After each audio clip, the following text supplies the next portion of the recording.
Hello and hi friends, welcome back to Krishna's tutorials. Intermediate advanced supplementary exams తెలంగాణలో cancel చేసి విద్యార్థులని pass చేసే విధంగా తెలంగాణ ప్రభుత్వం అడుగులు వేయబోతుందన్న సమాచారం మనకు అధికారుల నుంచి వెల్లడైంది.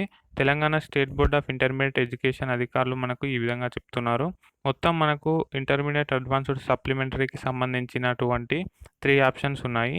అందులో ఫస్ట్ ఆప్షన్ వచ్చేసి ఫస్ట్ ఇయర్, సెకండ్ ఇయర్ కలిపి ఎగ్జామ్స్ నిర్వహించడం.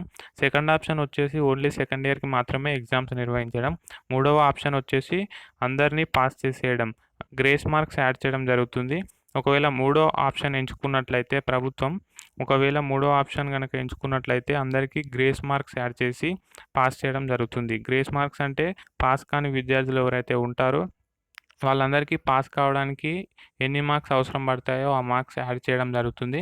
వాళ్ళని ఎటువంటి ఎగ్జామ్స్ లేకుండానే పై తరగతికి ప్రమోట్ చేయడం జరుగుతుంది. అంటే వాళ్ళు ఇంటర్మీడియట్ పాస్ అవ్వడం జరుగుతుంది. సో ఫ్రెండ్స్, మరి తెలంగాణ ప్రభుత్వం మొత్తానికి ఆదేశాలు జారీ చేయాల్సి ఉంది.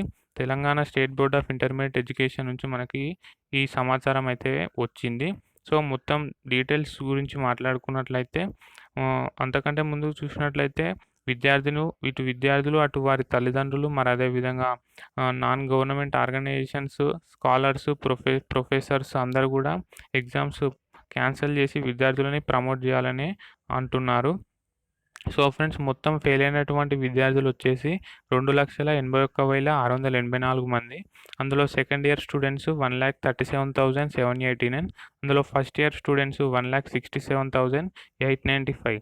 సో ఫ్రెండ్స్, ఇప్పుడు ఇంతమంది 2,81,684 స్టూడెంట్స్ ఎగ్జామ్స్ అని రోడ్ల మీదకి వచ్చినట్లయితే కరోనా ఎవరి నుంచి ఎవరికి సోకే అవకాశం ఉందో మనకు తెలియదు. కాబట్టి వ్యాధి వ్యాపించే అవకాశం ఉంది. కాబట్టి ఒకవేళ అలా కనుక వ్యాధి ప్రబలినట్లయితే వారిని ఆపడం ఎవరి శక్యం కాదు. కాబట్టి మ్యాక్సిమం 99.9% విద్యార్థులకు గ్రేస్ మార్క్స్ యాడ్ చేయడం జరుగుతుంది.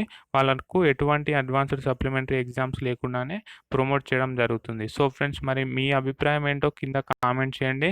ఎగ్జామ్స్ పెట్టాలా వద్దా అన్న విషయాన్ని, ఒకవేళ పెట్టకుంటే ఎందుకు పెట్టొద్దు అన్న విషయాన్ని కూడా కింద కామెంట్ చేయండి. వీడియోని లైక్ చేసి ఫ్రెండ్స్కి షేర్ చేయండి. Thank you. Have a nice day.